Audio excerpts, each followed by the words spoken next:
गुरु संदीपनी के आश्रम के दिनों के बहुत समय बाद कृष्ण द्वारका के प्रतापी राजा बन गए। उनके प्रिय बचपन के मित्र सुदामा अत्यधिक गरीबी का जीवन जी रहे थे। फिर भी सुदामा का हृदय सदैव भक्ति से परिपूर्ण था। स्वामी, बच्चों ने 2 दिन से कुछ नहीं खाया है।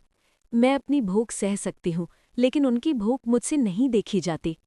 आप अक्सर अपने बचपन के मित्र कृष्ण की बात करते हैं। वे अब द्वारका के नाथ हैं। क्या आप उनके पास नहीं जाएंगे? सुशीला, मैं एक राजा के पास जाकर दान कैसे मांग सकता हूँ? मित्रता एहसानों का कोई बही खाता नहीं होती। तो फिर दान मत मांगिए, बस जाकर अपने मित्र से मिल आइए। मुझे विश्वास है कि केवल उनके दर्शन मात्र से ही आपके हृदय को शांति मिलेगी, लेकिन कृपया इसे भेंट के रूप में लेते जाइए। पोहा? ये तुम्हें कहाँ से मिला? मैंने 4 अलग अलग पड़ोसियों से मांगकर इसे इकट्ठा किया है। ये कृष्ण को बहुत पसंद है। हमारे पास बस यही है। 56 भोग का अभ्यस्त एक राजा, और मैं उसके लिए मुट्ठी भर सूखा चिवड़ा ले जा रहा हूँ। लेकिन वो मेरा मित्र है, मैं जाऊंगा। रुको भिखारी, तुम कहाँ जाने की सोच रहे हो? ये भगवान कृष्ण का महल है। भद्र पुरुष, मैं कोई भिखारी नहीं हूँ, मैं सुदामा हूँ। अपने राजा से कहो कि सांदीपनी आश्रम से उनका बचपन का मित्र उनसे मिलने आया है। द्वारका के राजा की मित्रता चीथड़े पहने एक आदमी से है। इससे पहले कि हम तुम्हें काल कोठरी में डाल दें, यहां से चले जाओ। बस उन तक मेरा नाम पहुंचा दो। यदि वे मुझे नहीं पहचानते तो मैं चला जाऊंगा। महाराज, द्वार पर एक दुर्बल, अत्यंत निर्धन व्यक्ति खड़ा है। वो आपका बचपन का मित्र होने का दावा कर रहा है। सुदामा, मेरा भाई आया है। कृष्ण नंगे पैर ही कक्ष से बाहर दौड़ पड़ते हैं, जिससे दरबारी और रुक्मिणी आश्चर्यचकित रह जाते हैं। वे द्वार तक पहुंचते हैं, हक्के बक्के सैनिकों को किनारे हटाते हैं और सुदामा को कसकर गले लगा लेते हैं। कृष्ण की आंखों से आंसू बहने लगते हैं। ओ सुदामा, तुमने मुझसे मिलने आने में इतनी देर कर दी। आओ, अंदर आओ। नहीं, तुम एक राजा हो, मैं तो बस एक गरीब ब्राह्मण हूँ। तुम्हें मेरे पैर नहीं छूने चाहिए। दुनिया के लिए मैं राजा हूं सुदामा, लेकिन तुम्हारे लिए मैं बस तुम्हारा मित्र हूं, एक ग्वाला। बताओ मित्र, मेरी भाभी ने मेरे लिए क्या भेजा है? मैं जानता हूं तुम खाली हाथ नहीं आए होगे।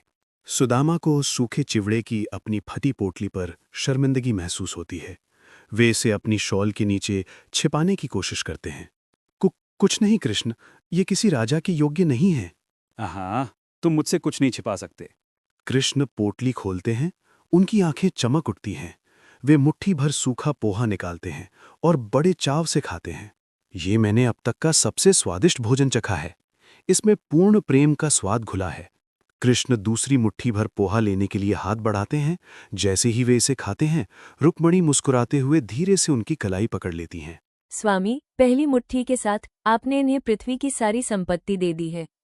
दूसरी के साथ आपने इन्हें स्वर्ग दे दिया है। हमारे आनंद के लिए भी कुछ छोड़ दीजिए। अगले दिन सुदामा अपनी गांव लौटते हैं। वे अपनी झोपड़ी की ओर चलते हैं, लेकिन आश्चर्य से रुक जाते हैं। सुदामा खाली हाथ घर लौटे, लेकिन उनका हृदय भरा हुआ था। वे कृष्ण से धन मांगना भूल गए थे, लेकिन उन्हें इसकी परवाह नहीं थी। वे बस अपने मित्र से मिलकर खुश थे। लेकिन परमात्मा होठों से कुछ कहने से पहले ही जान लेते हैं कि हृदय को किस चीज की आवश्यकता है। जहां सुदामा की टूटी हुई झोपड़ी हुआ करती थी, वहां अब एक सुंदर भव्य महल खड़ा है। सुशीला उत्तम और स्वच्छ रेशमी वस्त्रों में दौड़ती हुई बाहर आती है। उसका चेहरा राहत और खुशी से चमक रहा है। स्वामी, देखिए आपके मित्र की कृपा ने क्या कर दिया है। मैंने उसे मुट्ठी भर सूखा चिवड़ा दिया और उसने मुझे पूरी दुनिया दे दी। उसने मुझे कभी मांगने की शर्मिंदगी तक महसूस नहीं होने दी। सुदामा परम कृतज्ञता में हाथ जोड़कर आकाश की ओर देखते हैं। परमात्मा या सच्चे मित्र के लिए उपहार की कीमत मायने नहीं रखती। मायने रखती है तो नीयत की पवित्रता। निस्वार्थ हृदय से दें और ये ब्रह्मांड सुनिश्चित करेगा कि आप कभी खाली हाथ ना रहें।